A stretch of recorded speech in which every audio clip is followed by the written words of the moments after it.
Bueno, en la clase de hoy vamos a comenzar con, con un nuevo tema que es la Revolución Francesa. Ya vimos la Revolución Industrial y ahora vamos a ver la Revolución Francesa. Ambas van a ser en parte las revoluciones que van a poner fin a- al mundo feudal, ¿sí? Y al predominio de las monarquías en Europa para expandir en parte las repúblicas y en parte el concepto de el capitalismo como nuevo sistema predominante en Europa y también en los Estados Unidos, ¿sí?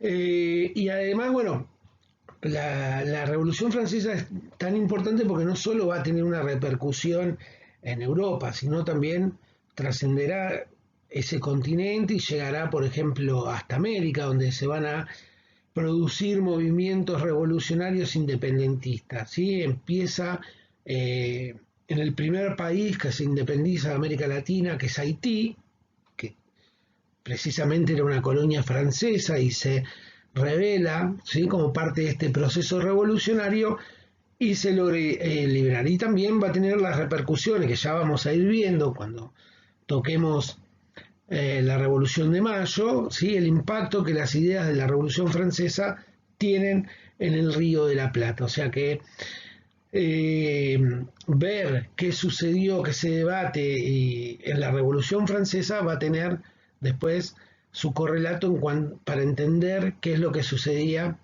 en América, ¿sí? Sobre todo en el Río de la Plata.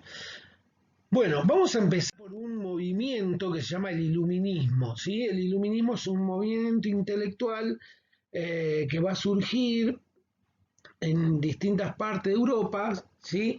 Y que van a condensar todas sus ideas en la Revolución Francesa. Este iluminismo es un movimiento intelectual que, ¿sí? Propio, por decirlo de alguna manera, de la clase burguesa. Entonces, como tal, va a tratar de impulsar, ¿sí? De que esa burguesía que era pujante en lo económico pueda llegar, ¿sí? A tener el poder que en gran parte de Europa le faltaba, que era el poder político, ¿sí? Y va a basar todo su parte de su concepción en lo que le vamos a llamar la razón, ¿sí?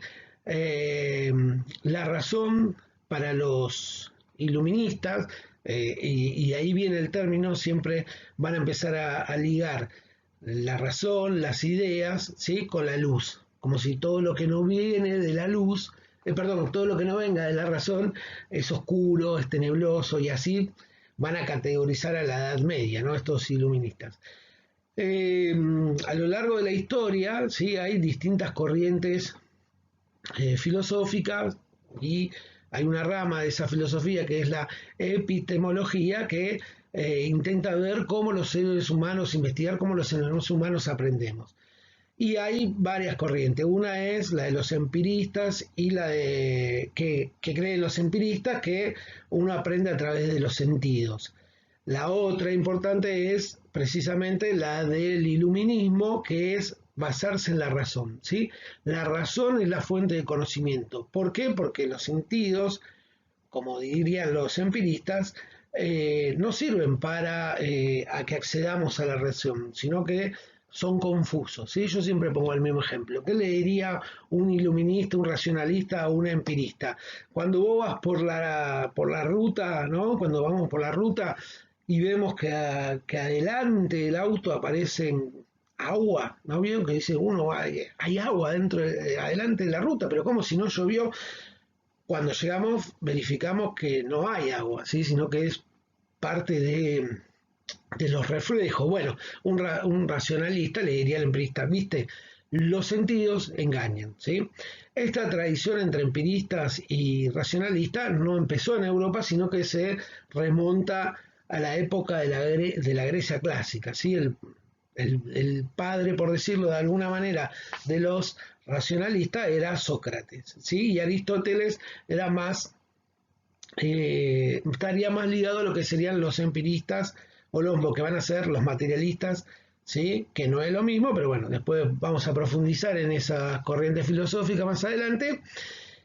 Le diría, bueno, esto, también está Descartes, ¿sí? Descartes en la modernidad es por excelencia el pensador del racionalismo, ¿no? O sea, nos habrán escuchado esa frase, pienso, luego existo, es decir, ¿por qué existo? Porque pienso, y ¿por qué pienso? Porque tengo razón.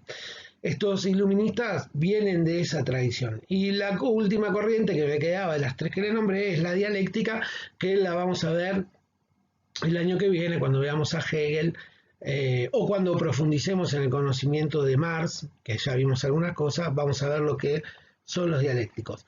Bien, seguimos. Y también hace mucho hincapié en la ciencia, ¿no? Ahí está Galileo, esa ciencia moderna que empezó precisamente con Galileo y con la ruptura que supuso pasar de la teoría geocéntrica a la heliocéntrica, ¿sí? A partir de ahí, ¿sí? Lo que van a decir los iluministas, como basándose en esta ciencia moderna, es no solo las cosas hay que decirlas, sino también hay que comprobar y experimentar que sucedan. En este punto, los adversarios, ¿sí?, de este iluminismo van a ser dos. En principio, la corona, la monarquía, ¿sí? ¿Por qué? Porque, como dijimos antes, es un movimiento intelectual propio de la burguesía. Y quien está entorpeciendo el ascenso de la burguesía al poder político es la monarquía, ¿sí? Entonces, ese va a ser su primer enemigo. Y el segundo, por decirlo de alguna manera, enemigo adverso, va a ser el que justifica que la monarquía sea la que gobierne. ¿Quién es la que justifica que el rey gobierne? La iglesia, la fe, ¿sí? Estos iluministas, ¿sí?, van a tener como segundo adversario a la fe, ¿sí? Por dos cosas. Primero, porque la iglesia sostiene a la monarquía, y segundo, porque son racionalistas. Y entonces, ¿qué van a decir los racionalistas? La fe es una cuestión especulativa, no se basa, ¿sí?, en ningún principio razonable para establecer que, no sé, que el monarca gobierne en nombre del rey, ¿sí? Entonces ahí van a estar los dos adversarios, ¿sí? A la monarquía le vamos, por decirlo de alguna manera, a, a, a contraponer la burguesía como clases que luchan para tener el poder, y a la fe se le va a oponer la razón, la verdadera fuente de conocimiento, según esta corriente iluminista.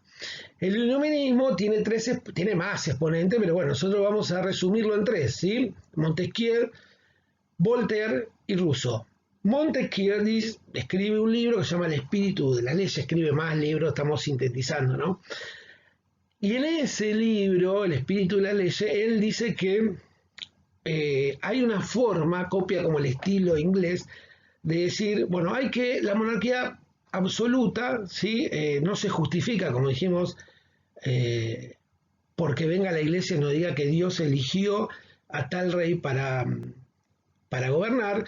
Entonces, dice, vamos a establecerle un poder que haga contrapeso al rey, ¿sí? Y en eso propone un parlamento, es decir, lo que nosotros actualmente y más modernamente le llamamos la división de poderes, ¿sí?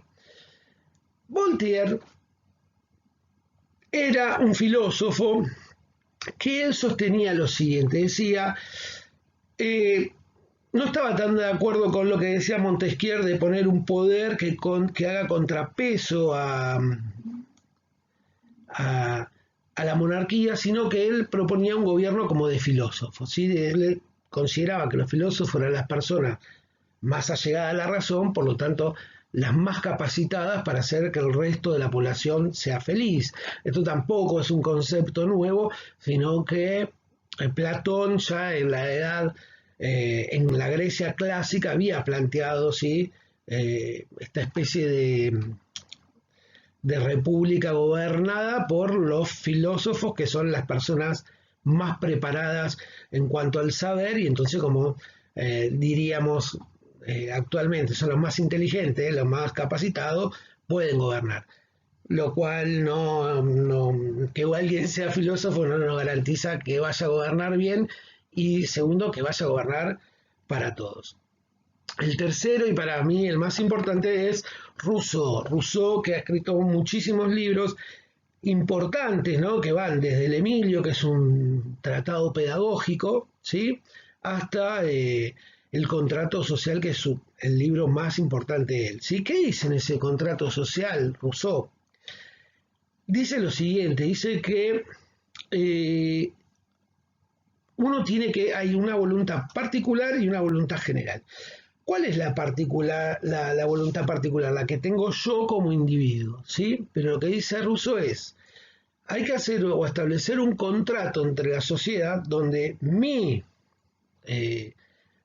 voluntad particular, ¿sí? Se someta a una voluntad general. ¿Qué quiere decir? O cómo, para llevarlo a un caso concreto que todos conocemos actualmente, yo voy a votar, ¿sí? Generalmente pierde la que voto yo, siempre pierde. Entonces, ¿qué hace? ¿Qué diría Rousseau? Bueno, la voluntad particular, Diego se está sometiendo a la voluntad general. ¿Quién gana? Gana el que recibe mayor cantidad de votos. Así Rousseau pensaba y además algo muy importante es que Rousseau decía que todos tenían que votar, ¿sí? Desde los ricos a los pobres. Él decía en su imaginario de que ¿por qué los pobres eran pobres? ¿Por qué no podían votar? ¿Por qué no podían ser elegidos como candidatos? ¿Sí? Entonces siempre gobernaban los ricos y los ricos gobiernan para los ricos, dice Rousseau. Entonces, lo que quería era que a partir de esa participación que todos los pobres puedan tener derechos políticos, también iban a mejorar sus derechos económicos.